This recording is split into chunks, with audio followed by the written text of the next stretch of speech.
నమస్తే, welcome to health zone. ఈరోజు world cancer day. Cancer నుంచి కోలుకునే అవకాశాల కన్నా కూడా అందరిలో భయాలు, అపోహలే ఎక్కువగా ఉన్నాయి. అయితే ఆధునిక చికిత్సలు జీవిత కాలపరిమితిని పెంచుతున్నా కూడా క్యాన్సర్కు మాత్రం ఒక సమాధానం ఇవ్వలేకపోతున్నాయి. అయితే క్యాన్సర్పై అవగాహన కలిగి ఉండడమే దీనికి ప్రధాన ఆయుధం అని చెప్పి చాలామంది నిపుణులు చెప్తూ ఉన్నారు. అంతేకాకుండా ఒకప్పుడు క్యాన్సర్స్ అనేవి కారణం లేకుండా వచ్చేవి, కానీ ఇప్పుడు మానవ తప్పిదాల వల్లే ఎక్కువగా వస్తున్నాయి. అయితే వరల్డ్ క్యాన్సర్ డే సందర్భంగా ఈరోజు మనతో పాటు ఇద్దరు డాక్టర్స్ ఉన్నారు. వారిని పరిచయం చేసుకుందాం. నమస్తే మేడం. డాక్టర్ మెహర్ లక్ష్మి గారు, మెడికల్ ఆంకాలజిస్ట్. అలాగే డాక్టర్ సాయి లక్ష్మి గారు, గైనిక్ సర్జికల్ ఆంకాలజిస్ట్ ఉన్నారు. వారితో మాట్లాడదాం, మరిన్ని విషయాలను తెలుసుకుందాం. మేడం నమస్తే. ముందుగా మీతో స్టార్ట్ చేద్దాం. అంటే జనరల్గా మహిళల్లో ఎటువంటి క్యాన్సర్స్ వస్తూ ఉంటాయి? అంటే క్యాన్సర్ వచ్చాకే మీ దగ్గరకు వస్తూ ఉంటారు. అంటే వాళ్ళలో ప్రధానంగా మీరు చూసే లక్షణాలు ఎలా ఉంటాయి? మహిళల్లో మనం చూస్తే ఎక్కువగా బ్రెస్ట్ క్యాన్సర్, సర్వైకల్ క్యాన్సర్, ఈ రెండు క్యాన్సర్లు ప్రథమంగా చూస్తుంటాం.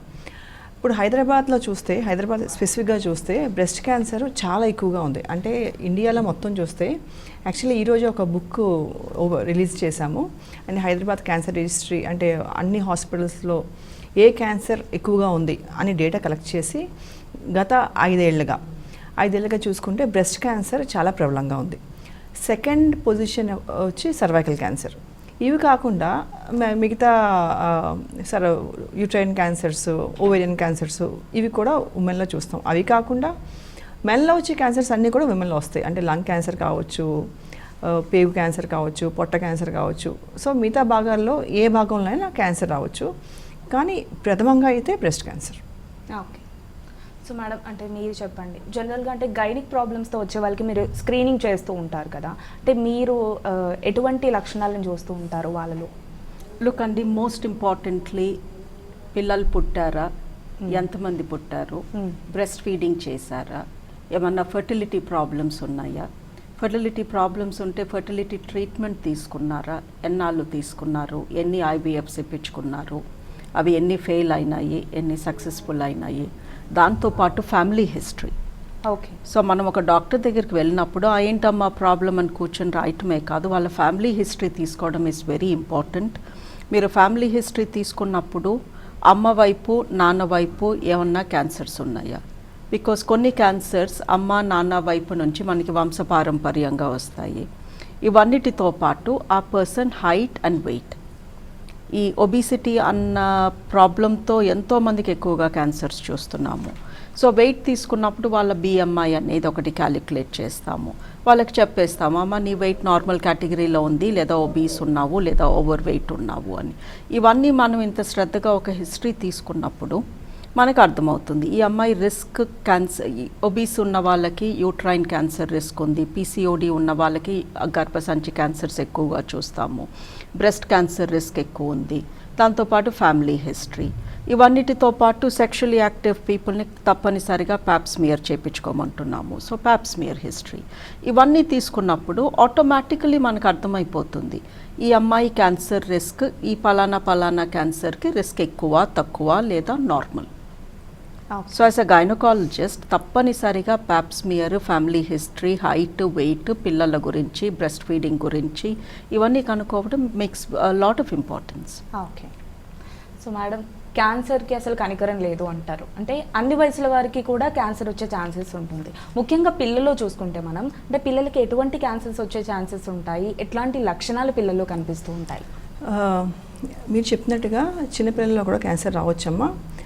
అంటే పిల్లల్లో రాదు అని కాదు, యాక్చువల్లీ వయసు పెరిగే కొలదే క్యాన్సర్ వచ్చే అవకాశం ఎక్కువ ఉంటుంది, కానీ పిల్లల్లో కూడా క్యాన్సర్ వస్తుంది.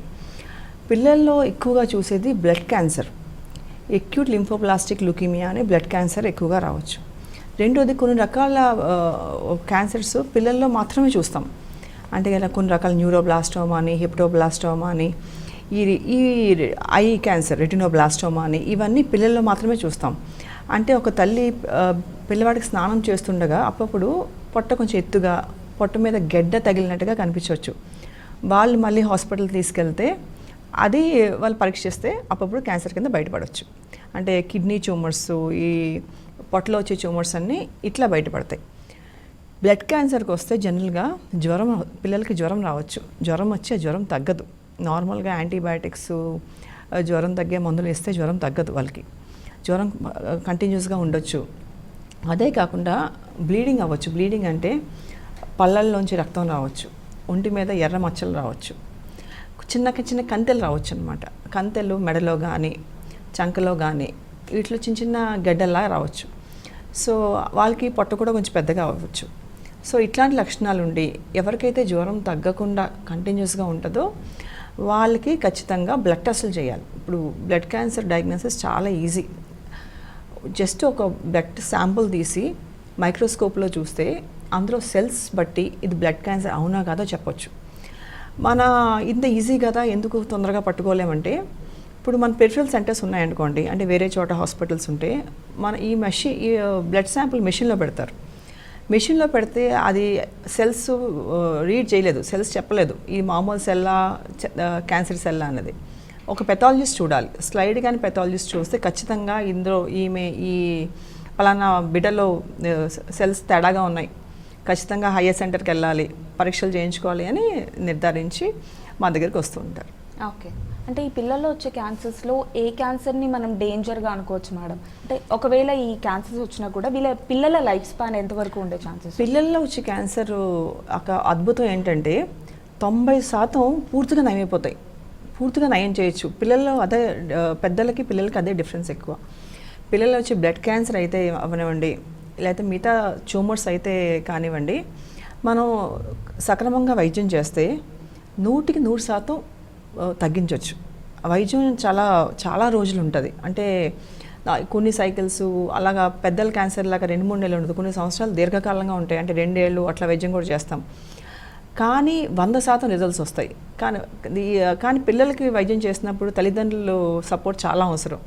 అంటే ఇప్పుడు మదర్ కంటిన్యూస్గా ఉండాలి, 2 years వస్తూ ఉండాలి, హాస్పిటల్కి తరచూ వస్తూ ఉండాలి, బిడ్డకి ఇంజెక్షన్స్ ఇస్తూ ఉండాలి. సో కానీ అది దట్స్ వర్త్ ట్రీటింగ్. ఎందుకంటే పిల్లలకి వైద్యం చేస్తే వాళ్ళు ఖచ్చితంగా చాలా వరకు తగ్గే అవకాశాలు ఉంటాయి. 90% మందికి పూర్తిగా నయమైపోయి వాళ్ళు పెద్దవాళ్ళు అయ్యి, ఇన్ఫ్యాక్ట్ నేను ఇంతకుముందు వైద్యం చేసిన పిల్లలు పెద్ద అయితే వాళ్ళకి గుర్తు కూడా లేదు. వాళ్ళకి ఒకప్పుడు క్యాన్సర్ వచ్చింది, వైద్యం చేయించుకున్నాం, హాస్పిటల్కి వెళ్ళామని గుర్తు కూడా లేదు, వాళ్ళు మర్చిపోతారు. ఓకే. అంటే క్యాన్సర్ వచ్చి తగ్గితే మళ్ళీ ఫ్యూచర్లో వచ్చే ఛాన్సెస్ ఉండవంటారా మేడం? పిల్లల్లో వస్తే మళ్ళీ వచ్చే అవకాశాలు లేవమ్మా, వాళ్ళకు యూజువల్లీ రావు. మళ్ళీ వాళ్ళు పెద్ద అయ్యి దురలవాట్లు లోనయ్యి ఏమన్నా కొని తెచ్చుకుంటే తప్ప యూజువల్లీ చాలా మటుకు క్యూర్ అంటే నయమైపోయి పెద్దవాళ్ళు అవుతారు. ఇన్ఫ్యాక్ట్ చాలామంది సెలబ్రిటీస్ ఉన్నారు, వాళ్ళకి కొంచెం మంది చిన్నప్పుడు క్యాన్సర్లు వచ్చినాయి, ఇప్పుడు మనకు తెలియదు, వాళ్ళు నార్మల్గా ఉన్నారు. ఓకే. సో మేడం మీరు చెప్పండి, అంటే వాట్ ఈజ్ సర్వైకల్ క్యాన్సర్? అంటే చాలామందికి ఇంకా కూడా అవగాహన లేదు. అలాగే సర్వైకల్ క్యాన్సర్కి ఒక వ్యాక్సిన్ అనేది కూడా ఉంటుంది. ఈ వ్యాక్సిన్ అనేది ఎవరు వేయించుకోవాలి, ఏ టైంలో వేయించుకోవాలి? లుక్ అండి, ఎన్నో క్యాన్సర్లు రావచ్చు. క్యాన్సర్ అంటే మనం వనికి భయపడిపోతాము. బట్ ఒక క్యాన్సర్ ఏదైతే ఇండియాలో ప్రతి 8 మంది ఆడవాళ్ళలో ఒకరిని బాధిస్తుందో అది సర్వైకల్ క్యాన్సర్, గర్భసంచి ముఖద్వారపు క్యాన్సర్. ఈ క్యాన్సర్ పైన ఇంత ఫోకస్ ఎందుకు ఉంది, ఎందుకు అందరం దాని గురించి మాట్లాడుకుంటున్నాము, ఎందుకు వ్యాక్సిన్ తయారు చేశాము అంటే ఇది పూర్తిగా నివారించదగ్గ క్యాన్సర్. సో ఏ క్యాన్సర్ అయితే ఇండియాలో ఇంతమంది ప్రాణాలు తీసుకుంటుందో అది పూర్తిగా 0% మనం చేయొచ్చు. దానికి 2 మార్గాలు ఉన్నాయి. ఒకటి ప్యాప్స్మియర్. పెళ్ళైన లేదా సెక్స్ చేస్తున్న ప్రతి లేడీ ఎవ్రీ 3 yearsకి ఒకసారి గైనకాలజిస్ట్తో ఈ ప్యాప్స్మియర్ అనేది చేయించుకుంటే 3 yearsకి ఒకసారి, అంతకన్నా మోర్ ఫ్రీక్వెంట్లీ అవసరం లేదు. బట్ మేడం అన్నట్టు ఆ టెస్ట్ ఏ ల్యాబ్కి వెళ్తుంది అనేది కూడా చాలా ఇంపార్టెంట్. సో మనం ప్యాప్స్మియర్ చేయించుకున్నప్పుడు ఒక మంచి సెంటర్లో చేయించుకుంటే 3 ఏళ్ళకు ఒకసారి చేయించుకుంటే ఆ టెస్ట్లో మనకి ముందే తెలుస్తుంది ఈవిడికి సర్వైకల్ క్యాన్సర్ రాబోతుంది, ఆ రాబోయే రిస్క్ లో ఆర్ హై. అలాంటి రిపోర్ట్ వచ్చినప్పుడు అది క్యాన్సర్ కింద మారకముందే ఏ చర్మం నుంచి అయితే మనం ఈ టెస్ట్ తీసుకున్నామో గర్భసంచి కింద భాగానికి దానికి ట్రీట్మెంట్ ఇస్తాం. జస్ట్ ఒక 20-minute జాబ్ అది. ఓకే. సో అందరూ ప్యాప్స్మియర్ చేయించుకుంటే ఎవరికి సర్విక్స్ క్యాన్సర్ రాదు. ఓకే. బట్ ఈ క్యాన్సర్ వచ్చేది హెచ్పివి అనే వైరస్ మూలంగా. ఈ వైరస్ ఈవిడ వెజైనాలోకి సెక్స్ ద్వారా వెళ్తుంది. ఓకే. సో అది సెక్స్ చేసినప్పుడు లోపలికి వెళ్ళి, కలిసినప్పుడు లోపలికి వెళ్ళి ఎన్నో సంవత్సరాలు ఆ గర్భసంచి కింద పార్ట్లో ఆ స్కిన్ కింద దాక్కుని ఒక 10-15 సంవత్సరాల తర్వాత నెమ్మదిగా అది క్యాన్సర్ కింద మారుతుంది. ఈ క్యాన్సర్ వ్యాక్సిన్ ఏంటి అంటే అది హెచ్పివి వైరస్ మన బాడీలోకి వెళ్ళినప్పుడు మనం కానీ వ్యాక్సిన్ వేయించుకొని ఉంటే అది ఆ వైరస్ని ఇన్ఫెక్షన్ కింద మారనివ్వదు. ఓకే. ఎనీ వ్యాక్సిన్ లాగా మనం ఏదన్నా వ్యాక్సిన్ మీజిల్స్, మమ్స్, టీబీ వ్యాక్సిన్లు ఇవన్నీ ఎందుకు వేసుకుంటున్నాం? అవి సోకినప్పుడు మనకి జ్వరం రాకుండా ఉండాలి అని. ఓకే. సో ఈ హెచ్పివి వ్యాక్సిన్ అనేది పిల్లలకి ఇవ్వమంటున్నాం. ఓకే. బికాస్ పిల్లలు సెక్స్ చేసి ఉండరు, సో వాళ్ళ బాడీ క్లీన్గా ఉంటుంది, ఎవరు వాళ్ళ లోపలికి ఎంటర్ అవ్వలేదు. సో వాళ్ళకి మనం హెచ్పివి వైరస్ వ్యాక్సిన్ ఇస్తే ఫ్యూచర్లో when they start their family life ఈ వైరల్ ఇన్ఫెక్షన్ సోకకుండా ఉంటుంది. Okay. But already family life lead చేస్తున్న వాళ్ళకి ఈ వ్యాక్సిన్ ఇవ్వచ్చు, బట్ ఇస్తే అది ఎంత బాగా పనిచేస్తుంది అని మనం చెప్పలేము, బికాజ్ వాళ్ళల్లో ఏం వైరస్లు ఎంటర్ అయినాయో మనకు తెలీదు. సో ఫ్యామిలీ లైఫ్ లీడ్ చేస్తున్న వాళ్ళని లేదా ఒకప్పుడు లీడ్ చేసి ఇప్పుడు ఎలాంటి యాక్టివిటీ చెయ్యకపోయినా పార్టిసిపేట్ చేసిన వాళ్ళందరికీ ప్యాప్స్మియర్ ఎవ్రీ 3 years చేయించుకోమంటున్నాము. పిల్లలకి, ఆడపిల్లలకి ఎస్పెషల్లీ హెచ్పివి వ్యాక్సిన్ ఇమ్మంటున్నాము. బట్ మరి చిన్న పిల్లలకి గర్భసంచి తయారయ్యి ఉండదు, అదొక మొగ్గలాగా ముడుచుకుపోయి ఉంటుంది. సో 9 to 15 లోపు ఈ క్యాన్సర్ వ్యాక్సిన్ అనేది ప్రతి ఆడపిల్లకి ఒకసారి లేదా 2 సార్లు ఇప్పించమని ప్రతి పేరెంట్ని రిక్వెస్ట్ చేస్తున్నాము. ఓకే. సో ప్రేక్షకులందరూ కూడా చూస్తున్నారు కదా, మేడం చెప్పినట్టుగా అంటే పెళ్ళైన ప్రతి ఒక్క లేడీ కూడా 3 సంవత్సరాలకు ఒకసారి ఖచ్చితంగా కూడా పాప్స్మియర్ టెస్ట్ అనేది చేయించుకోవడం వల్ల మనకి ఆ క్యాన్సర్ని మనం త్వరగా నివారించుకోవచ్చు అని చెప్తూ ఉన్నారు. సో అట్లాగే మేడం, అంటే మనకి సర్వైకల్ క్యాన్సర్ వస్తే దాని లక్షణాలు ఏ విధంగా ఉంటాయి? లక్షణాలు గురించి మనం డిస్కస్ చేస్తున్నాము అంటే ఆ స్త్రీకి ఆల్రెడీ ఫస్ట్ స్టేజ్ దాటిపోయింది అని అర్థము. ఓకే. బికాస్ అది ఫస్ట్ స్టేజ్లో A and B 2 కేటగిరీస్ ఉన్నాయి. ఏ కేటగిరీలో అయితే మనం పూర్తిగా దాన్ని క్యూర్ చేయొచ్చో ఎర్లీ స్టేజ్లో అసలు ఏ సిమ్టమ్ ఉండదు. ఓకే. ఇన్ఫ్యాక్ట్ ఒక గైనకాలజిస్ట్తో మీరు చూపించుకున్నా అది కళ్ళకి కనిపించదు, అది ఓన్లీ ప్యాప్ టెస్ట్లో కనిపిస్తుంది. ఓకే. సో నాకు సర్వైకల్ క్యాన్సర్ వచ్చినా నేను క్యూర్ అయిపోవాలి అంటే మీకు అప్పటికి ఏ లక్షణాలు ఉండవు, మీరు పూర్తిగా నార్మల్గా ఉంటారు. ప్యాప్స్మియర్ మటుకు చెప్తుంది మీకు మైక్రోస్కోపిక్ క్యాన్సర్ ఉంది, వెళ్ళి చూపించుకోండి అని. ఓకే. ఓకే. బట్ లక్షణాలు వచ్చినాయి అంటే ఆ ట్యూమర్ పెరిగింది అని అర్థము. అలాంటి పర్సన్కి పీరియడ్కి మధ్యలో బ్లీడింగ్ లేదా ఏదన్నా కలర్డ్ పింక్ కలర్ కానీ బ్రౌన్ కలర్ కానీ డిశ్చార్జ్, నడుం నొప్పి, పొత్తి కడుపులో నొప్పి అండ్ సెక్స్ చేసిన తర్వాత బ్లీడింగ్ అయిపోవడం. ఓకే. సో కలిసిన తర్వాత బ్లడ్ స్టెయిన్ డిశ్చార్జ్ వస్తే అది క్యాన్సర్ లక్షణము. అలానే అందరికీ ఉంటుంది అని కాదు, బట్ అలా ఉంటే మటుకు ఖచ్చితంగా వెంటనే వచ్చి చూపించుకోమంటాము. సో పీరియడ్ అప్పుడు కాకుండా మిగతా టైంలలో కూడా blood or blood coloured white discharge ఉంటే అది ఈ క్యాన్సర్ లేదు అని మనం ప్రూవ్ చేసుకునే వరకు మనము రెడీగా ఉండాలి దాన్ని చూపించుకోవడానికి. ఓకే. సో మేడం, ఇందాక మనం పిల్లల గురించి మాట్లాడుకున్నాము. అప్పుడు అంటే క్యాన్సర్కి సంబంధించి కొన్ని లక్షణాలను మనం చూడగలుగుతాం, అంటే జ్వరం లాంటివి, బరువు తగ్గడం లాంటివి, ఇట్లాంటివి చూడగలుగుతాం. బట్ జనరల్లీ పిల్లలు బరువు పెరుగుతూ తగ్గుతూ ఉంటారు. అంతేకాకుండా వీళ్ళకి ఎట్లాంటి ఫుడ్ ఇవ్వాలి? ఇప్పుడు మనం చూస్తే బయట జంక్ ఫుడ్కి బాగా అలవాటు పడిపోయారు, ఏవేవో చాక్లెట్స్ అని రకరకాల ఫుడ్ తినేస్తున్నారు కదా, ఇవి ఎంతవరకు సేఫ్ అంటారు? నార్మల్ హెల్దీ ఫుడ్ అమ్మా, ఏం ఫుడ్ అంటే normal healthy food, but not package foods. చూడండి, మదర్స్ అనుకుంటారు మార్నింగ్ టైం ఏం పెట్టాలి ఏదని. 1-2 చపాతీలు చేయొచ్చు. బేబీకి ఎంత తింటారు చిన్నపిల్లలు? 1-2 చపాతీలు, 1-2 దోశలు రెగ్యులర్ మనం ఏం తినేవే. దాని బదులు అలాంటిది మ్యాగీ చేస్తామా? మ్యాగీ చేయొద్దు. సో 2 చపాతీ, 1 గుడ్డు పెట్టండి. సో సింపుల్ థింగ్స్ ఇంట్లో ఉండేవి. ఓకే. అండ్ మా పాప అనేది అదే ఫ్రెండ్స్ ఫ్రూట్ జ్యూస్ తెచ్చుకుంటారని, అలాగని క్యాంటీన్లో కూడా కొంచెం మంది తీసుకుంటారు. So when we start making, మనం చేస్తూ ఉంటే వాళ్ళకి డిఫరెన్స్ తెలుస్తుంది. ఓకే. ఒక ఫ్రూట్ పెట్టండి బాక్స్లో, ఒక ఎగ్ పెట్టండి. సో చాలా సింపుల్ యాక్చువల్లీ. పిల్లలు కుక్ చేయడం కష్టం కాదు. ఓన్లీ థింగ్ ఇస్ మనకు తెలియాలి ఏం కుక్ చేయాలన్నది, కొంచెం మార్చి పెట్టాలి. సో ఇంట్లో ఉండేవే కొంచెం హై ప్రోటీన్ ఫుడ్. ఇంకొక రోజు ఒక మదర్ అడుగుతున్నారు, ఏం ప్రోటీన్ షేక్స్ మా పిల్లల వాళ్ళకి ఇవ్వచ్చు, ఏమైనా సజెస్ట్ చేస్తారా అని. ప్రోటీన్ షేక్స్ అవసరం లేదు యాక్చువల్లీ. ఎగ్ వైట్ పెడితే చాలు. ఒక ఎగ్లో కావాల్సిన న్యూట్రియంట్స్ అన్నీ ఉంటాయి. ఒక గ్లాస్ పాలల్లో కావాల్సిన న్యూట్రియంట్స్ అన్నీ ఉంటాయి. సో మనం వండుకునే డైట్, మన సౌత్ ఇండియన్ డైట్ ఏదైతే ఉందో అది ఫాలో అయితే చాలు. అయితే ఇంకా జంక్ ఫుడ్కి వస్తారా, మనం పూర్తిగా వాళ్ళని నివారించలేమండి. సో అప్పుడప్పుడు ఇట్స్ ఓకే, సో ఎప్పుడైనా తింటే అది పర్వాలేదు, కానీ రెగ్యులర్గా కాదు. సో ఇంటికి వచ్చేసారు, ఏమైనా ఒక దోశ ఏమైనా వేసి పెట్టచ్చు, సో మేక్ సంథింగ్. సో పిల్లలకి మనం చేసి పెడితే ఆబ్వియస్గా వాళ్ళకి ఆ బయట తినే ఆ హ్యాబిట్ కొంచెమే తగ్గించవచ్చు. మనం నివారించలేం, పిల్లల్ని ఆపలేం. అంటే అది తినొద్దు అంటే మనసంతా దాని మీదే ఉంటుంది. సో మనం చేసి పెట్టి అది యాక్చువల్లీ తగ్గించవచ్చు. సో ఓవర్ టైం వాళ్ళకే అవన్నీ ఇంకా తినొద్దు అని వాళ్ళకే అలవాటు అవుతుంది. ఓకే. అండ్ ఇంకోటి మేడం, చాలా సందర్భాల్లో డాక్టర్స్ చెప్తూ ఉంటారు, అంటే గుడ్ క్యాన్సర్స్, వర్స్ట్ క్యాన్సర్స్ అని కూడా చెప్తూ ఉంటారు. అంటే ఏంటి అంటే గుడ్ క్యాన్సర్ అంటే ఎర్లీ స్టేజ్లో దానికి ప్రివెన్షన్ ఉంటుంది. అదే నేను చెప్తున్నాను, పిల్లల్లో వచ్చే క్యాన్సర్స్ యూజువల్లీ తగ్గిపోతాయి. పిల్లల్లో వచ్చే క్యాన్సర్స్ మెజారిటీ గుడ్ క్యాన్సర్సే, బ్యాడ్ చాలా చాలా తక్కువ. ఇన్ఫ్యాక్ట్ సో పిల్లల్లో వచ్చే cancers good cancer. Even adult cancers కూడా, ఫర్ ఎగ్జాంపుల్ మేడం చెప్పిన సర్వైకల్ క్యాన్సర్ గుడ్ క్యాన్సర్, కానీ తొందరగా పట్టుకుంటే. బ్రెస్ట్ క్యాన్సర్ గుడ్ క్యాన్సర్, పేగు క్యాన్సర్ మంచి క్యాన్సర్.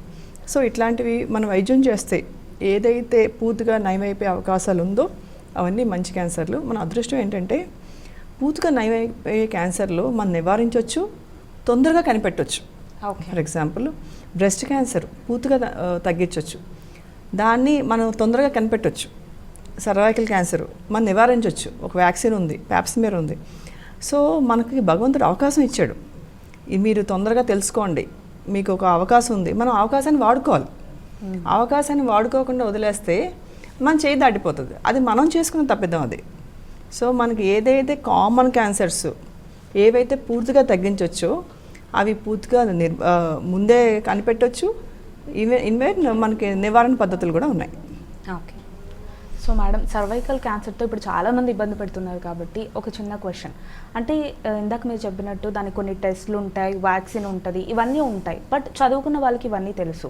అంటే కొంతమంది విలేజెస్లో ఉంటారు, ఇవన్నీ తెలియవు. అంటే జనరల్గా ఇవి రాకుండా ఉండడానికి మనం ఎటువంటి జాగ్రత్తలు తీసుకోవాలి?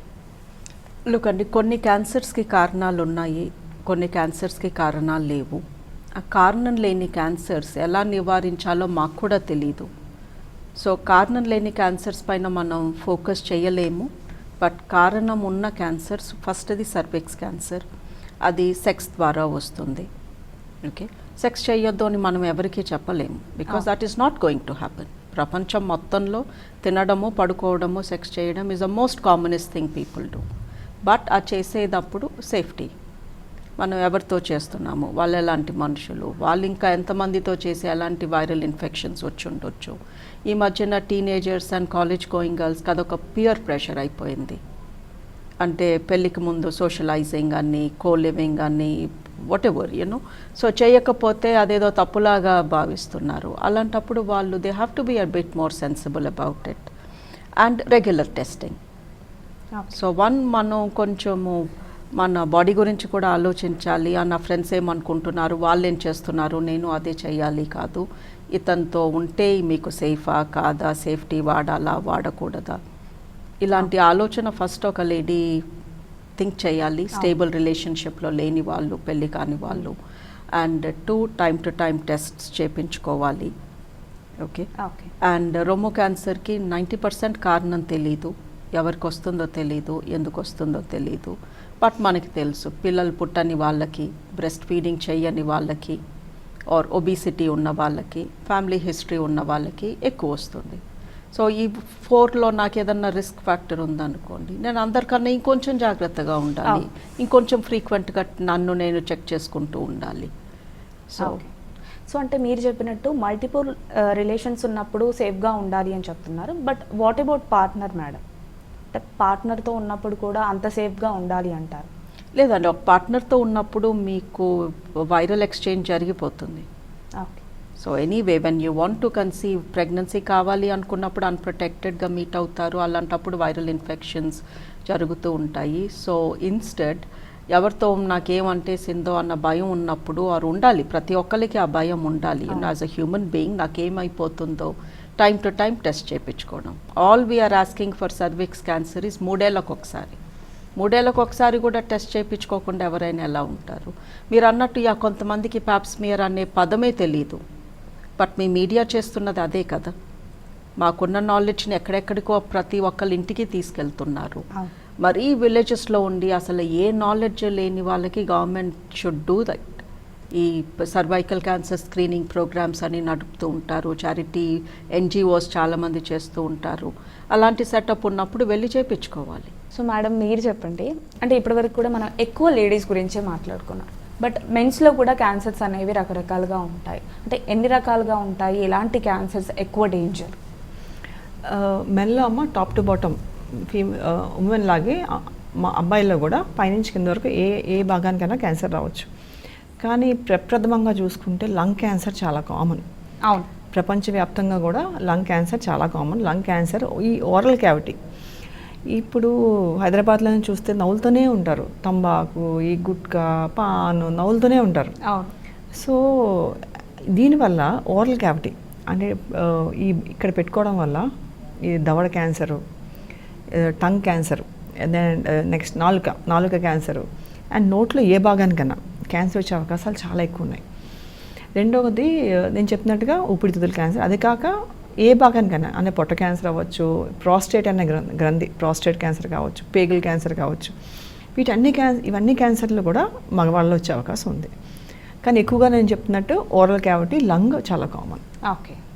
అట్లాగే మేడం మనం చాలా వరకు చూస్తూ ఉంటాము, క్యాన్సర్ వచ్చింది అని అంటే డాక్టర్ దగ్గరికి వచ్చి టెస్ట్లు చేయించుకోవడం వీటికన్నా కూడా అంటే ఏవో చెట్ల మందులని ఇలా ఎక్కువగా వాడుతూ ఉంటారు కదా. అంటే ఇవేమన్నా పని చేస్తాయంటారా? ఇది వాడడం కరెక్ట్ అంటారా? ఇప్పుడు బేసిక్గా ఒక క్యాన్సర్ అని డయాగ్నోస్ అవ్వగానే ప్రజలు చాలామంది భయపడిపోతారు. భయం ఎందుకంటే, ఒకటి అమ్మో క్యాన్సర్ మందు తీసుకుని కీమోథెరపీ తీసుకుంటే సైడ్ ఎఫెక్ట్స్ చాలా వస్తాయేమో, దానివల్ల చనిపోతారేమో, అంటే ఎవనో ఎక్కడో చూసుంటవచ్చు. సో దానివల్ల సిక్ అయిపోతాము, అందుకని ఈ చెట్ల మందులు వేసుకుంటే మనం తగ్గిపోవచ్చు అనే భ్రమ యాక్చువల్లీ చాలా ఎక్కువ ఉంది ప్రజల్లో. ఎక్కడెక్కడి నుంచో పోస్టర్ తెప్పించుకుంటూ ఉంటారు. ఇన్ఫ్యాక్ట్ మా పేషెంట్సే వేరే రాష్ట్రాల నుంచి పోస్టర్ తెప్పించుకుంటూ ఉంటారు. అది ఎవరిస్తారో తెలియదు. గుర్తుపెట్టుకోండి, ప్రతి ఔషధంలో అంటే ఈ చెట్ల నుంచి తీసి అన్నిట్లో మందు ఉంటుంది. ఇప్పుడు మనం వాడే ఈవెన్ కీమోథెరపీ డ్రగ్స్ కూడా చాలా చెట్ల నుంచి తీసినవే, చెట్ల నుంచి వీటి నుంచి తీసి ప్యూరిఫై చేసినవి. సో మనం క్రూడ్ ఫామ్లో అంటే చెట్ల మందు వాడినప్పుడు వాటిలో మందు ఉంటుంది కానీ ఆ మోతాది సమంగా ఉండదు, అండ్ అది దానివల్ల పూర్తిగా తగ్గదు. ఎప్పుడైతే చెట్ల మందు వాడతారో కొంచెం తగ్గినట్టుగా అయ్యి మళ్ళీ జబ్బు మళ్ళీ తిరగబెట్టేస్తుంది. ఇప్పుడు పిల్లలనే తీసుకోండి, నేను ఇందాక చెప్పాను, పిల్లల క్యాన్సర్ 100కి 100 తగ్గిపోద్ది. అంటే ఒక 2 ఏళ్ళు 3 ఏళ్ళ బాబుకి మనం వైద్యం చేస్తే వాళ్ళు 80 ఏళ్ళు నార్మల్గా బతుకుతాడు. అవును. కానీ చాలామంది ఇది లేట్ చేసి ఈ మందు ఆ మందు మింగడం వల్ల జబ్బు తాత్కాలికంగా నయం అవుతుంది, నయం అయిపోయింది అనుకుంటారు. ఆ టైంలో ఆ క్యాన్సర్ చాలా ఉధృతంగా పెరుగుతుంది, మనం ఇచ్చే మందుకి లొంగదు. సో 80 ఏళ్ళు బతకాల్సిన బాబు 2-3 ఏళ్ళే బతుకుతాడు. సో ఇలా లేట్ అవ్వడం వల్ల చాలా ప్రమాదకరం. పిల్లల్లో క్యాన్సర్లు తగ్గిపోతాయి. సో అట్లాంటిది లేట్ చేయకూడదు, ఈ మందు ఆ మందు అని అలా అంటే అక్కడ డాక్టర్ దగ్గర తీసుకోరు. వాళ్ళు చాలామంది పోస్టర్ తెప్పించుకుంటారు, ఎక్కడ పడితే అక్కడ కొనుక్కుంటున్నారు, లేదా టీవీ యాడ్స్లో తెప్పించుకుంటున్నారు, కొంచెం మంది అయితే ఆన్లైన్ తెప్పించుకుంటున్నారు. ఈ మధ్య నేను చూసా ఆన్లైన్ అమ్ముతున్నారు, ఏదో మందు మింగేస్తున్నారు. అది చాలా తప్పు. ఎందుకంటే ఇంత రీసెర్చ్ ఎందుకు చేస్తున్నాం, ఇంత చదువు ఎందుకు చదువుతున్నాం, వైద్యం ఎట్లా చేయాలి, ప్రాపర్గా చేయాలి, ఎలా తగ్గుద్ది, ఏ మందు ఇస్తే తగ్గుద్ది అని చాలా స్టడీస్ చేసిన తర్వాత మార్కెట్లో ఉండి ఈ బాబుకి ఇది కరెక్ట్, ఈ జబ్బుకి ఇది కరెక్ట్ అని మనం వైద్యం చేస్తున్నాం. అవి ఏమీ లేకుండా సగం వైద్యం చేస్తే మాత్రం క్యాన్సర్ ఉధృతంగా అయిపోద్ది, పూర్తిగా నయం కూడా నయం అవ్వకుండా అయిపోతుంది. అవును. అంటే దాంతో కొంచెం టైం వేస్ట్ చేసినట్టే అవుతుంది కదా మేడం? టైం వేస్ట్ చేయడమే కాదమ్మా, క్యాన్సర్ ఉధృతంగా అవ్వడానికి మనం చాలా సహకరిస్తున్నాం అనమాట. మనం చేజేతుల జీవితాన్ని పాడు చేసుకుంటున్నాం. ఓకే. సో మేడం మీరు చెప్పండి, అంటే క్యాన్సర్లో కూడా రకరకాల క్యాన్సర్లు ఉన్నాయి కదా, అట్లానే అంటే ఏ ఏజ్ వాళ్ళకి ఏ టెస్ట్ అలా కూడా ఉంటాయా? డెఫినెట్లీ ఉంటాయండి. ఇప్పుడు క్యాన్సర్స్ని నివారించడం ప్రివెంటివ్ ఆంకాలజీ పైన మనం ఫోకస్ చేస్తున్నాము. బికాస్ ప్రతి 3 ప్రతి 4 ఒకరికి క్యాన్సర్ వస్తుంది అని స్టాటిస్టిక్స్ చెప్తున్నాయి. ఇంత భయంకరంగా ఇంత విధృతంగా ఈ రోగం పెరిగిపోతున్నప్పుడు మన ఫోకస్ అంతా ఇది నివారించడానికి నేను ఏం జాగ్రత్తలు తీసుకోవాలి, మా ఇంట్లో వాళ్ళని నేను ఎలా కాపాడుకోవాలి. So most cancer screening packages 40 years నుంచి స్టార్ట్ అవుతాయి. మేడం చెప్పినట్టు పిల్లల్లో మనకి ఏదైనా తేడా అనిపించినప్పుడు డాక్టర్ దగ్గరికి తీసుకెళ్తాము. బట్ పెద్దవాళ్ళకి 40 ఏళ్ళు వచ్చినప్పటి నుంచి మీరు ఒంట్లో ఎంత హ్యాపీగా హెల్తీగా కంఫర్టబుల్గా ఉన్నా స్క్రీనింగ్ టెస్ట్ స్టార్ట్ చేసే ఏజ్ అది. సో 40 ఇయర్స్ ఆన్వర్డ్స్ ప్రతి మ్యాన్ అండ్ ఉమెన్ ఒక సిబిపి, బికాస్ సిబిపిలో బ్లడ్ క్యాన్సర్స్ని మనం ఇట్లాగే పట్టేసుకోవచ్చు. ఓకే, సిబిపి ఒక యూరిన్ టెస్ట్లో కిడ్నీలు, యూరిన్ సంచి, యూరిన్ పైప్స్, యూరెటర్స్ ఈ మూడిట్లో క్యాన్సర్ ఉంటే మనకి యూరిన్ టెస్ట్లో తెలిసిపోతుంది. ఒక మోషన్ శాంపుల్, ఒక చిన్న మోషన్ శాంపుల్లో పేగుల్లో పాలిప్స్, క్యాన్సర్స్ ఉంటే పట్టుకోవచ్చు. అండ్ ఒక పొట్ట స్కాన్. అల్ట్రాసౌండ్ అబ్డమెన్ చాలా చీప్, రేడియేషన్ లేదు, ఎక్స్రేస్ ఉండవు, బట్ రిబ్స్ నుంచి హిప్స్ వరకు కవర్ చేస్తారు. లివర్, స్ప్లీన్, పేగులు, రక్తనాళాలు, కిడ్నీలు, కిడ్నీ ట్యూబ్లు, ప్యాంక్రియాస్, కింద గర్భాశయము, అండాశయాలు, prostate in men, seminal vesicles, everything they cover. ఒక్క టెస్ట్లో 20 ఆర్గన్స్ చూసే ఒకే ఒక టెస్ట్ అది. సో 40 నుంచి ప్రతి ఒక్కళ్ళు సంవత్సరానికి ఒకసారి ఒక 2-3 వేలు ఖర్చు పెట్టి ఈ బేసిక్ ప్యాకేజ్ చేయించుకోమంటున్నాము. దాంతోపాటు vitamin D, B12, cholesterol, sugar, BP ఇవి చేస్తే, ఈ బేసిక్ టెస్ట్స్ చేస్తే మనం బాగున్నామా, ఏదన్నా ప్రాబ్లం ఉందా, ఏదన్నా రాబోతుందా తెలిసిపోతుంది. దీంతోపాటు లేడీస్కి పెళ్ళైన 3 సంవత్సరాల నుంచి ప్రతి 3 ఏళ్ళు 65 ఇయర్స్ వచ్చే వరకు ఒక ప్యాప్స్మియర్ ఎక్స్ట్రా చేయమంటున్నాము. 45 నుంచి లేడీస్కి మ్యామోగ్రామ్, రొమ్ము పరీక్ష, రొమ్ముకి ఎక్స్రే, అల్ట్రాసౌండ్ 2 ఏళ్ళకు ఒకసారి. సో 40 దాటిన కాడి నుంచి మోస్ట్ ఆఫ్ ది టెస్ట్స్ చేస్తాము. ప్యాప్స్మియర్ ఒకటి కొంచెం చిన్న వయసు నుంచే స్టార్ట్ చేస్తాము. మ్యామోగ్రామ్ ఎవ్రీ 2 ఇయర్స్కి ఒకసారి 45 నుంచి. అలాగే మెన్కి 50 ఇయర్స్ వచ్చినప్పటి నుంచి పిఎస్ఏ అనే బ్లడ్ టెస్ట్ చేసి ఈ ప్రాస్టేట్ క్యాన్సర్ రిస్క్ ఉందా లేదా చెక్ చేస్తాము. వాళ్ళ ఇంట్లో ఎవ్వరికి ప్రాస్టేట్ క్యాన్సర్ లేకపోతే 60 ఇయర్స్ నుంచి ఇయర్కి ఒకసారి చేసుకోమంటాము. ఇతని ఫ్యామిలీలో అన్నకి కానీ నాన్నకి కానీ, నాన్న వైపు అమ్మ వైపు ఎవరికన్నా ప్రాస్టేట్ క్యాన్సర్ ఉంటే 50 ఇయర్స్ నుంచి ఒక ఎక్స్ట్రా బ్లడ్ టెస్ట్ చేయించుకోమంటున్నాము.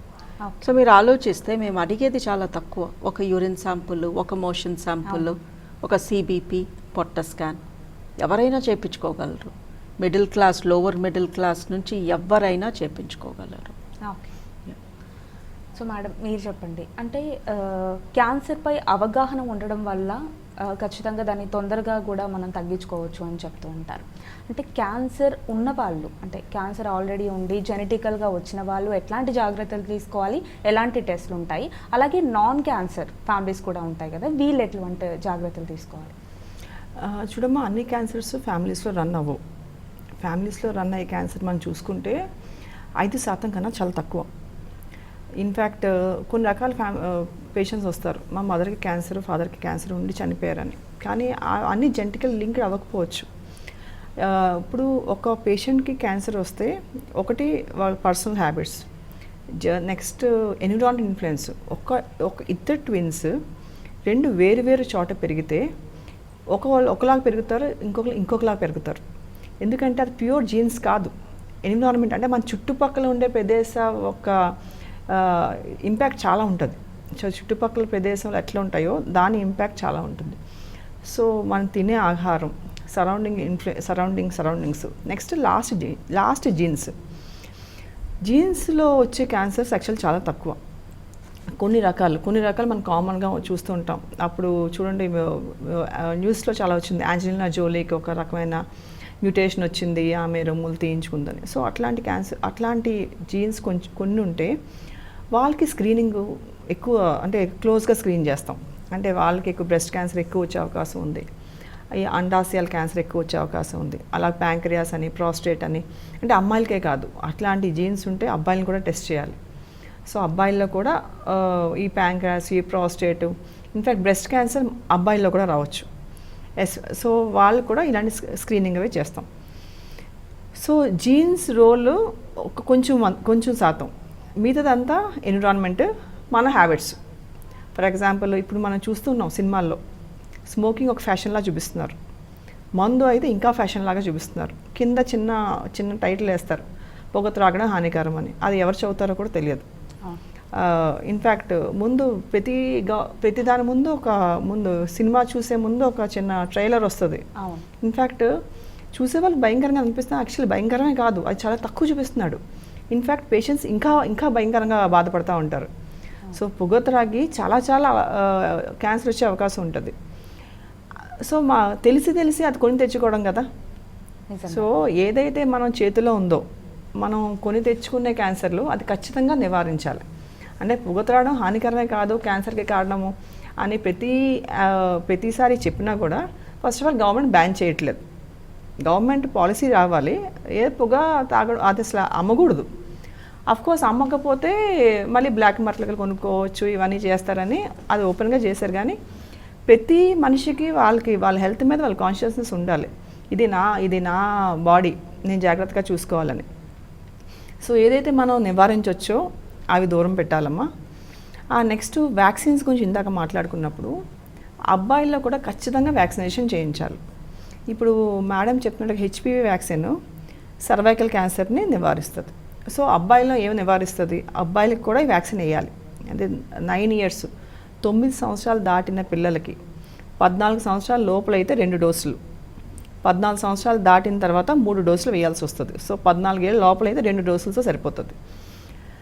వీళ్ళకి వ్యాక్సిన్ ఎందుకు వేయాలంటే, ఒకటి ఈ ఓరల్ క్యావిటీ, రేపు పెద్ద అయ్యాక ఓరల్ క్యావిటీ క్యాన్సర్ లోపల హెచ్పివి వల్ల ఓరల్ క్యావిటీ క్యాన్సర్స్ కూడా రావచ్చు, అవి నిర్మూలించవచ్చు. ఇంకా పెనాల్ క్యాన్సర్స్, సో ఈ రకం క్యాన్సర్, సో పైన కింద ఏ రకం క్యాన్సర్. ఇంకొకటి ఏంటంటే మేల్ పార్ట్నర్ కానీ వ్యాక్సినేటెడ్ అయితే మన ఫ్యూచర్లో 20 సంవత్సరాల తర్వాత చూస్తే అబ్బాయిలు వ్యాక్సినేటెడ్ అయితే అమ్మాయిలకు వచ్చే అవకాశాలు చాలా తక్కువ ఉంటాయి. ఇందాక మీరు అడిగారు పార్ట్నర్ వల్ల క్యాన్సర్ రావచ్చా అని. ప్రస్తుతం ఉన్న పరిస్థితుల్లో మన ఏజ్ వాళ్ళు ఎవ్వరు వ్యాక్సినేటెడ్ కాదు. ఇప్పుడు మన పిల్లల్ని వ్యాక్సినేట్ చేస్తే, మన ఆడపిల్లల్ని, అబ్బాయిల్ని, అమ్మాయిని, చిన్నపిల్లల్ని అందరినీ వ్యాక్సినేట్ చేస్తే 20-30 ఏళ్ళ తర్వాత మనం ఈ క్యాన్సర్ చూడకపోవచ్చు, అన్నీ తగ్గిపోవచ్చు. సో మనకి ఈ అవకాశం కూడా ఉంది. ఇంకొకటి ఏంటంటే మేము కామన్గా చూసేది, ఎస్పెషలీ కొంచెంమంది పేషెంట్స్ తండాల నుంచి ఈ రూరల్ ఏరియాస్ నుంచి వచ్చే వాళ్ళలో హెపటైటిస్ బి ఎక్కువ చూస్తున్నాం. హెపటైటిస్ బి వల్ల లివర్ క్యాన్సర్ అది వస్తుంది. లివర్ క్యాన్సర్ ఇది కూడా పూర్తిగా నిర్మూలించవచ్చమ్మా. Hepatitis B vaccination actually government స్కెడ్యూల్లో తీసుకొచ్చింది. హెపటైటిస్ బి వ్యాక్సిన్ ఇవ్వడం వల్ల లివర్ డ్యామేజ్ అవ్వదు, లివర్ క్యాన్సర్ రాదు. అట్లాంటి వ్యాక్సిన్ ఏదైతే గవర్నమెంట్ స్కీమ్లో ఉందో అయినా సరే రూరల్ ఏరియాస్లో ఇంకా మేము చాలా ఎక్కువ చూస్తున్నాం. ఇన్ఫ్యాక్ట్ ఇది అవగాహన లేకపోవడం వల్ల ప్రతి మనిషి చిన్నప్పుడు వ్యాక్సినేషన్ తీసుకోకపోయినా సరే పెద్దవాళ్ళు హెపటైటిస్ బి వ్యాక్సినేషన్ ఇది చాలా తక్కువ అమ్మ. ఇన్ఫ్యాక్ట్ ఒక బిర్యానీ రేట్ కూడా ఉండదు. ఒక 3 డోసులు వేయించుకోవాలి ఖచ్చితంగా. ఏ ఏజ్లో అయినా వేసుకోవచ్చు. హెపటైటిస్ బి వ్యాక్సిన్ పిల్లలకి వ్యాక్సినేషన్ స్కెడ్యూల్లో ఉంటుంది, అంటే చిన్నప్పుడు నుంచి వేస్తారు. కానీ వ్యాక్సినేషన్ మిస్ అయినా కొంచెం మందికి పెద్దగా టైటర్స్ పడిపోతాయి, యాంటీబాడీస్ సరిపోవు. సో ఎవరైతే వ్యాక్సినేషన్స్ చేయించుకోలేదో అందరూ మీ తోటి వాళ్ళు, మీ ఫ్యామిలీలో ఉన్న వాళ్ళు, మీ పని వాళ్ళు అందరికీ చెప్పాలి, హెపటైటిస్ బి అనేది ఒక వైరస్సు, అది సోకితే లివర్ దెబ్బతింటుంది, లివర్తో పాటు లివర్ క్యాన్సర్ వచ్చే అవకాశం ఉంటుంది. So hepatitis B vaccination compulsory వేయించుకోవాలి. మీ పిల్లలకి అబ్బాయి అయినా అమ్మాయి అయినా సరే ఖచ్చితంగా human papilloma virus HPV vaccination ఖచ్చితంగా వేసుకోవాలి. ఓకే. సో మేడం, క్యాన్సర్ అంటూ ఉంటాం, కానీ బేసిక్గా అంటే క్యాన్సర్ అంటే ఏంటి, ఎలా స్టార్ట్ అవుతుంది, బాడీలో ఎలా పాకుతుంది అనే విషయం చాలామందికి తెలియదు. సో దాని గురించి డీటెయిల్గా చెప్తారా? క్యాన్సర్ అంటే మన బాడీలో జరిగే ఒక మార్పు, మ్యూటేషన్ అంటాము. మ్యూటేషన్ అంటే కణాలలో ఒకటి తేడాగా స్టార్ట్ అయ్యింది. ఈ మ్యూటేషన్స్ అనేవి మన బాడీలో ప్రతిరోజు ప్రతి నిమిషము జరుగుతూనే ఉంటాయి. ఎండ వల్ల స్కిన్లో మ్యూటేషన్స్ జరుగుతాయి, పొల్యూషన్ వల్ల లంగ్స్లో మ్యూటేషన్ జరుగుతూనే ఉంటుంది, మనం తినే ఫుడ్ ఆహారంలో తేడా వల్ల పొట్టలో మ్యూటేషన్స్ జరుగుతూనే ఉంటాయి, తేడాలు. సో ఈ తేడాలు మన బాడీలో జరుగుతూనే ఉంటాయి. స్ట్రెస్ వల్ల మన బ్రెయిన్లో మ్యూటేషన్స్ జరుగుతూనే ఉంటాయి. బట్ మన బాడీలో ఇమ్యూన్ సిస్టమ్ అంటే మనని కాపాడే శక్తి ఉంటుంది. సో ఇన్ని మ్యూటేషన్స్, ఇన్ని డ్యామేజెస్, ఇన్ని ఇన్ఫెక్షన్స్, ఇన్ని రకాలుగా బాడీ పొద్దున్న లేసినప్పటి నుంచి రాత్రి పడుకునే వరకు ఇన్సల్ట్ని మన బాడీ ఫేస్ చేస్తూనే ఉంటుంది ఎన్నో రకాలుగా. బట్ మన ఇమ్యూన్ సిస్టమ్ ఆ ఇన్సల్ట్ మూలంగా డ్యామేజ్ అయిన సెల్ని చంపేస్తుంది, నివారించేస్తుంది. ఓకే, సో మ్యూటేషన్స్ జరుగుతూ ఉంటాయి. ఇమ్యూనిటీ మ్యూటేషన్ని తీసేస్తూ ఉంటుంది. ఇది రోజు మనలో జరిగే ప్రక్రియ. But I'll give you an example అండి. ఇప్పుడు నాలో 100 మ్యూటేషన్స్ జరుగుతున్నాయి. నేను తిన్న ఫుడ్ సరిగా లేదు, నేను సరిగా పడుకోలేదు, నా స్ట్రెస్లో ఉన్నాను, ఎండలో తిరిగేశాను, బోల్డ్ అంత పొల్యూషన్ పీల్చేశాను. సో రకరకాల బాడీ పార్ట్స్లో రకరకాల మ్యూటేషన్స్ జరుగుతూనే ఉన్నాయి. బట్ నా ఇమ్యూన్ సిస్టమ్ స్ట్రాంగ్గా లేదు.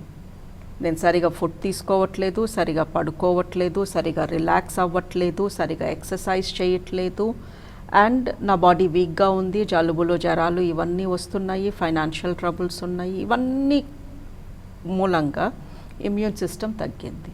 దెన్ ఈ మ్యూటేషన్స్ని చంపేయలేకపోతుంది నా ఇమ్యూన్ సిస్టమ్. సో మ్యూటేషన్స్ పెరిగిపోతాయి. ఒక కణం 2 అవుతుంది, 2 4 అవుతాయి, 16 అవుతాయి, అదొక ట్యూమర్ కింద మారుతుంది.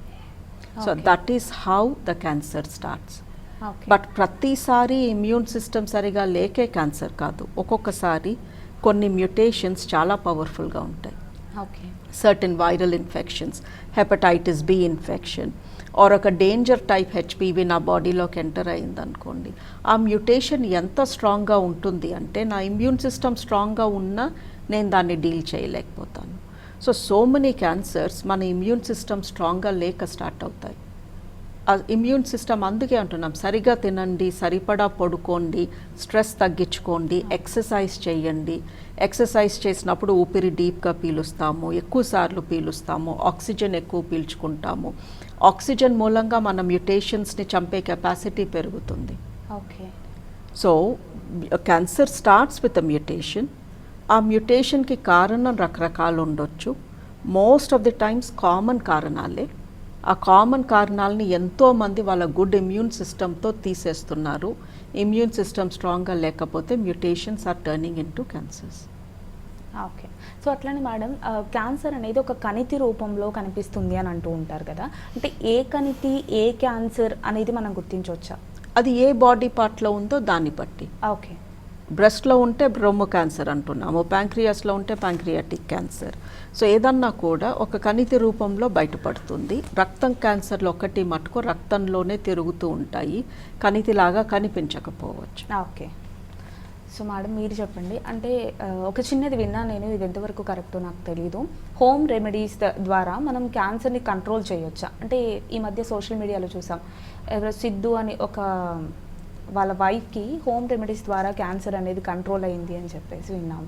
ఇది ఎంతవరకు చూడమ్మా, క్యాన్సర్ పూర్తిగా రెమెడీస్ వల్ల తగ్గదు, కానీ healthy food is more important. Home remedy అంటే హెల్దీగా తినండి. ఒక పేషెంట్ ఒక క్యాన్సర్ రాకపోయినా సరే, లేకపోతే ఒక మనిషి అనుకోండి, గుడ్ ఫుడ్ వల్ల మేడం చెప్పినట్టుగా ఇమ్యూనిటీ బాగా పెరుగుతుంది. ఓకే, ఒక ప్లెజెంట్ బాడీ తయారవుతుంది. దీనికోసం గుడ్ ఫుడ్ చాలా అవసరం.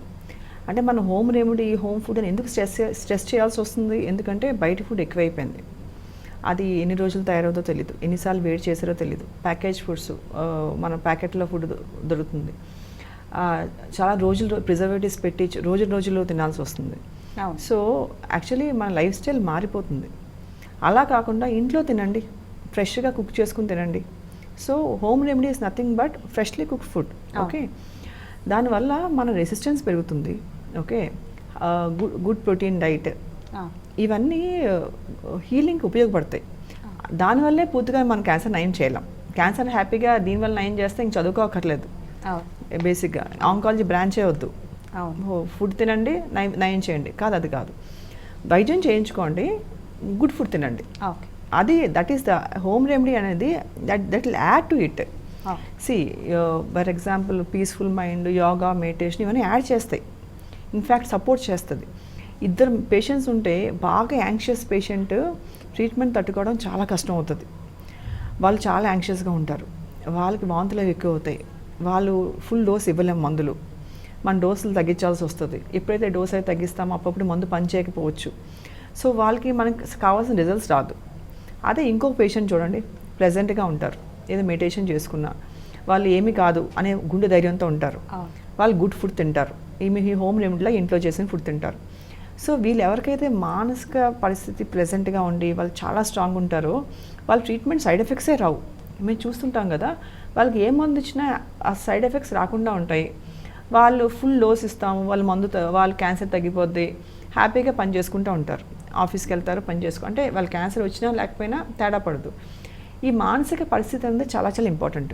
ఈ స్ట్రాంగ్నెస్, ఇన్నర్ స్ట్రెంత్ ఎలా వస్తుందంటే you have first of all good food, మనోధైర్యం ఉండాలి, మనకి ఏమీ కాదు అనే ధైర్యం ఉండాలి. సో ఇవన్నీ అంటే టు క్యాన్సరు వైద్యం అని కాదు, అదర్ ఫ్యాక్టర్స్ కూడా చాలా చాలా ఇంపార్టెంట్. సో వాళ్ళు చెప్పాలనుకుంది ఏంటంటే మీరు మంచి ఫుడ్ తినండి, ఇట్ విల్ యాడ్ అని. ఇది రాంగ్గా కన్వే అయింది, ప్రజల్లోకి రాంగ్గా కన్వే ఏమైందంటే ఇది తినండి ఇంకేమీ చేయొద్దని. కాదు, వైద్యం చేయించుకోండి, ఇవన్నీ కూడా చాలా సహకరిస్తాయి. ఓకే. సో రికవరీకి చాలా ఉపయోగపడతాయి. ఓకే. అంటే గుడ్ ఫుడ్ అన్నారు కదా మేడం, అంటే ఎట్లాంటి ఫుడ్ ఎక్కువగా తీసుకుంటే బాగుంటుంది? గుడ్ ఫుడ్ అంటే అదే నేను చెప్పేది, జంక్ ఫుడ్ కాదు. ఫర్ ఎగ్జాంపుల్ చూడు, వీట్ తినండి, మైదా కాదు. ఓకే. బాగా అంటే వైట్ రైసా బ్రౌన్ రైస్ అంటే బ్రౌన్ రైస్ ఓకే, కానీ బ్రౌన్ రైస్ ఎక్కువ తినలేరు కాబట్టి. So okay, moderation in rice, మరీ ఎక్కువ తెల్లగా కాకుండా మోడరేషన్ రైస్. ఎక్కువ ఆయిల్ తక్కువ ఆయిల్ ప్రిఫరబుల్. కొంచెం మంది అనుకుంటారు గీ బదులు గీ వాడేస్తాము, all are fats. Okay. So తక్కువ క్వాంటిటీలో, ఏదో గీ ఆర్ ఆయిల్ తక్కువ క్వాంటిటీలో. ఓకే. ఫ్రూట్సా ప్యాకేజ్ ఫ్రూట్సా, ప్యాక్ చేసిన ఫర్ ఎగ్జాంపుల్ ఈ చిప్స్ ఇవ్వనా అంటే ఫ్రూట్స్ బెటర్ ఆబ్వియస్గా. గుడ్ ఫుడ్ అంటే అది. ఓకే. మన ప్రోటీన్ షేక్సా, ఎగ్సా లేకపోతే దాల్ అంటే dal, no protein shake, have egg, have dal, have vegetarians అయితే దాల్, పనీర్, వాటర్ ఇట్ ఇవి అంటే ప్రోటీన్ కోసం, milk. So whatever is easily available. In fact మన పేరెంట్స్, మన తాతలు, అమ్మమ్మలు ఏం తిన్నారో అది గుడ్ ఫుడ్. ఓకే. మనకు ఇప్పుడు ఏంటి మార్కెట్లో అవైలబుల్లో అది మనం ఇప్పుడు చూస్ చేసుకోవాల్సి వస్తుంది. ఇంతకు ముందు ఉన్నదంతా మనం చూస్ చేసుకోకర్లేదు, తెచ్చుకుని పప్పు అది తెచ్చుకుని తినేవాళ్ళం. ఇప్పుడు we are spoiled because of variety. చాలా వెరైటీ ఉండడం వల్ల మనకి ఇప్పుడు ఎంచుకోవాల్సి వస్తుంది. ఇన్ఫ్యాక్ట్ ఎక్కువ అయిపోయి మనం ఎంచుకోవాల్సి వస్తుంది. ఏదైతే మనం చేసుకుని ఇంట్లో చేసుకోగలుగుతున్నామో అదంతా గుడ్ ఫుడ్ అమ్మా. ఓకే. ఓకే మేడం, అంటే ఇప్పుడు ఫుడ్ విషయానికి వచ్చాం కాబట్టి, అంటే మానవ తప్పిదాల వల్ల కూడా క్యాన్సర్స్ వస్తున్నాయని చెప్పి నేను ఇందాక అన్నాను కదా, ఇది ఎంతవరకు కరెక్ట్? అంటే చాలామంది కూల్ డ్రింక్స్ అని, పాప్కార్న్స్ అని ఇట్లా ఎక్కువ తీసుకుంటున్నారు. అంతేకాకుండా ఓవెన్లో ఎక్కువ ఫుడ్ హీట్ చేసుకొని తినడం, రీహీట్ చేసుకొని తినడం ఇలాంటివి జరుగుతున్నాయి కదా. ఈ ఫుడ్ కరెక్టే అంటారా? వీటి వల్ల, ఇవి కన్స్యూమ్ చేయడం వల్ల ఎక్కువ క్యాన్సర్ వచ్చే ఛాన్సెస్ ఉంటాయా? అండి, ఒకప్పుడు 8 మందిలో ఒకరికి వచ్చే క్యాన్సర్ ఇప్పుడు 3లో ఒకరికి వస్తుంది అంటే అది మన లైఫ్ స్టైల్ మూలంగానే. మనకి ఇది ఎంత వినటానికి పెయిన్ఫుల్గా ఉన్నా మన కరెంట్ లైఫ్ స్టైల్ మూలంగానే మనకి ఇన్ని రోగాలు వస్తున్నాయి. ఒకప్పుడు టైం టు టైం రోజుకి 3 పూట్ల తినేవాళ్ళు, ఇప్పుడు ఏ టైం పడితే ఆ టైం, ఎప్పుడు పడితే అప్పుడు మనం ఆర్డర్ చేసుకొని ఎక్కడ పడితే అక్కడ ఏది పడితే అది తినొచ్చు. మేడం అంటున్నట్టు ద వెరైటీ ఈజ్ ఎండ్లెస్. ఏదన్నా ఆర్డర్ చేసుకోవచ్చు, ఏ టైం కన్నా ఆర్డర్ చేసుకోవచ్చు. That makes people over eat. And ఈ ఓవర్ ఈటింగ్ అనేది ఒక హ్యాబిట్ అయిపోయింది. పిల్లలకి వద్దన్నా పెడుతూనే ఉంటాము. టీనేజ్ రాగానే స్లిమ్ డౌన్ అవ్వండి అని వాళ్ళని బలవంతాన మన టీనేజ్ పిల్లల్ని డైటింగ్ చేపిస్తాము. మళ్ళీ ప్రెగ్నెన్సీ రాగానే ఓవర్ ఈటింగ్. ఒక్కొక్క లేడీ 20-25 కిలోస్ వరకు వెయిట్ పుట్ ఆన్ చేస్తున్నారు. ఎంతోమందిని బఫేస్లోనో పెళ్ళిళ్ళలోనో చూడండి 3 రోజులకి సరిపడా ఒకే పూట తినేస్తూ ఉంటారు. So this kind of excessive, అంటే బేసిక్ ఈ స్లీప్, గాలి, నీరు, ఫుడ్, స్లీప్ బేసిక్ కదా. ఇది ఏ హ్యూమన్ కన్నా మిలియనేర్ నుంచి బెగ్గర్ వరకు కామన్గా చేసేది ఇదే. ఈ 4గిట్లోనే మనం చాలా తప్పులు చేస్తున్నాము. తినే తిండి తప్పుగా తింటున్నాము, ఓవర్ ఈటింగ్ నడుస్తోంది. చాలామంది అవసరం కన్నా ఎక్కువ తింటారు, ఆకలి లేకపోయినా తింటారు, దొరుకుతుంది కదా అని తింటారు. మన ఇంటెస్టైన్స్కి బ్రేక్ ఇవ్వాలి. వాటికి స్ట్రెస్ ఎక్కువ పెడితే ఎక్కువ ఫుడ్ వేసి, రకరకాల ఫుడ్ వేసేసి నువ్వు అరిగించేసుకో అంటే కుదరదు. బాడీ అలా ఒప్పుకోదు. నిద్ర తక్కువైపోతుంది. ఆ తక్కువ పోయే నిద్రలో మళ్ళీ ఎలక్ట్రానిక్ గ్యాడ్జెట్స్ వస్తున్నాయి మధ్యలో. ఫోన్ దిండు పక్కనే పెట్టుకుని పడుకునే పరిస్థితి వచ్చింది అందరికీ. క్వాలిటీ ఆఫ్ స్లీప్ తగ్గిపోయింది. ఇందాక మనం చెప్పుకున్న మ్యుటేషన్ స్లీప్లో మన బాడీ తీసేస్తుంది. ఓకే. పొద్దునంతా మ్యుటేషన్స్, బాడీలో రకరకాల తేడాలు, ఇన్సల్ట్స్ జరిగి రాత్రిపూట కూడా నువ్వు టైం ఇవ్వకపోతే అవి పోవడానికి మరి నెక్స్ట్ మార్నింగ్ లేచాక ఏదో ఒకటి తేడా జరుగుతుంది మన బాడీలో. డెఫినెట్లీ. అండ్ మనం పీల్చే గాలి బాగాలేదు, there is so much of pollution. So అది మన కంట్రోల్లో లేదు. మన గవర్నమెంట్ ఏమన్నా చేయొచ్చు, బట్ మనం చేయగలిగేది మన నోట్లోకి ఏం వెళ్తుంది, ఎంత వెళ్తుంది, ఎలాంటి ఫుడ్ వెళ్తుంది. అండ్ ఐ థింక్ ఒకప్పుడు తెలియకుండానే, అంటే వాళ్ళకి తెలిసేమో మనకు తెలియదు, బట్ అమ్మమ్మలు నానమ్మలు దే యూస్ టు ఫాస్ట్. పలానా రోజున ఓన్లీ ఫ్రూట్స్ తినేది, పలానా రోజున తినకుండా ఉండడము, ఏదో దేవుడి పేరు చెప్పి ఎన్నో రకాల ఫాస్టింగ్స్ అండ్ ఫుడ్ రెస్ట్రిక్షన్స్ ఉండేవి. Probably that is to rest the intestine. Okay. So మీరు ఆ రిలీజియస్ బిలీఫ్ ఉంచండి, ఉండకపోనివ్వండి, అది వేరే. But I think even now we have to do that అండి, to give a break to our bodies. వీలైనప్పుడల్లా బాడీకి ఒక ఎలక్ట్రానిక్ గ్యాడ్జెట్తో బ్రేక్ ఇవ్వండి. వీలైనప్పుడల్లా కొంచెం ఎక్కువ పడుకోండి, రెస్ట్ తీసుకోండి. ఎంతసేపు యూట్యూబ్ పై నుండి షార్ట్స్ చూడాల్సిన అవసరం లేదు. But it's becoming an addiction. పిల్లలు అసలు వేరే వాళ్ళతో మాట్లాడడం లేదు, బయటికి వెళ్ళి ఆడుకోవడం లేదు, ఎంతసేపు ఏదో ఒక ఫోన్ పైన ఐప్యాడ్ పైన వాళ్ళది వాళ్ళు చేస్తున్నారు. సో ఇదంతా మనము సెల్ఫ్ ఇన్కల్కేటెడ్ అని. మనం ఇలా బతుకుతూ క్యాన్సర్లు రాకూడదు, హెల్తీగా ఉండాలి, ఎల్లుల్లిపాయ తిన్నా, ఉల్లిపాయ తిన్నా, పసుపు క్యాప్స్యూల్స్ మింగనా అంటే it doesn't make sense. So మన లైఫ్ స్టైల్ని మనం సెల్ఫ్ రిఫ్లెక్షన్ చేసుకుని మన పిల్లల్ని ఎలా పెంచుతున్నాము చూస్తూ, ఎక్కడ we have to cut down the bad things, we have to cut down. Action తీసుకోకపోతే ఈ 1 in 3 క్యాన్సర్ 1 in 2 అయిపోతుంది. Otherwise everybody will end up getting a cancer of some organ or the other.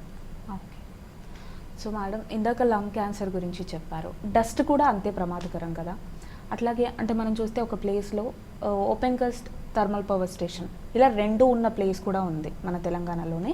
అంటే దీని చుట్టుపక్కల అంటే ఒక 1 kilometer దూరంలో ఉన్న వాళ్ళకు కూడా ఈ క్యాన్సర్స్ వచ్చే అవకాశాలు ఎక్కువగా ఉంటాయి అని చెప్తూ ఉంటారు కదా, నిజమేనా ఇది?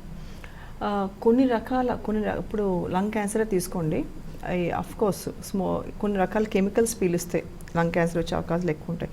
ఇప్పుడు ఎందుకు స్మోకింగ్ వద్దంటున్నాం? అందులో అన్ని కెమికల్స్ ఉంటాయి కాబట్టి. సో ఎగ్జాస్ట్, ఇండస్ట్రియల్ ఎగ్జాస్టే కావచ్చు, స్మోకింగ్ లాగే ఇండస్ట్రియల్ ఎగ్జాస్ట్ పీలిస్తే ఇండస్ట్రీస్ వరకు ఎందుకండి, సిటీలో ఆటోమొబైల్స్ కూడా చాలు. సిటీలో automobile exhaust is also equally bad. In fact smoking చేయక్కర్లేదు, స్మోకింగ్ పక్కన కూర్చున్న వ్యక్తికి కూడా ఈక్వల్లీ లైబుల్, వాడికి ఈక్వల్లీ వల్నరబుల్, వాళ్ళకి కూడా వచ్చే అవకాశం ఉంది. అంటే స్మోకింగ్ చేసేవాడికే కాదు, స్మోకింగ్ పీల్చేవాడు కూడా వస్తుంది. అట్లే స్మోక్ ఒకటే కాదు, ఎన్ని రకాలు, ఆటోమొబైల్ ఎగ్జాస్ట్ కానివ్వండి, ఇండస్ట్రియల్ పొల్యూషన్ కానివ్వండి, ఏదైనా సరే లంగ్ క్యాన్సర్ వచ్చే అవకాశం ఉంది. సో అది ఏమైనా కాదు, ఎన్విరాన్మెంటల్ పొల్యూషన్. అందుకని క్యాన్సర్ నివారించడం అనేది అందరి బాధ్యత, ఒకళ్ళది కాదు. ఈ డాక్టర్ బాధ్యత, వీళ్ళ బాధ్యత కాదు, ప్రతి పౌరుడి బాధ్యత.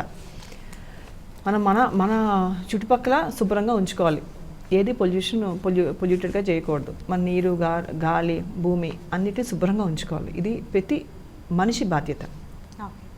సో మేడం, ఇద్దరికి కూడా చాలా థ్యాంక్ యూ సో మచ్. అంటే ఈరోజు వరల్డ్ క్యాన్సర్ డే సందర్భంగా అంటే క్యాన్సర్ వచ్చిన వాళ్ళు ఎటువంటి జాగ్రత్తలు తీసుకోవాలి, ఎట్లాంటి కేర్ తీసుకోవాలి, రాకుండా ఉండాలంటే ఎలాంటి ఫుడ్ తీసుకోవాలి, ఎలాంటి జాగ్రత్తలు తీసుకోవాలి, ఇలాంటి విషయాలన్నీ కూడా చాలా డీటెయిల్గా తెలియజేశారు. Thank you so much.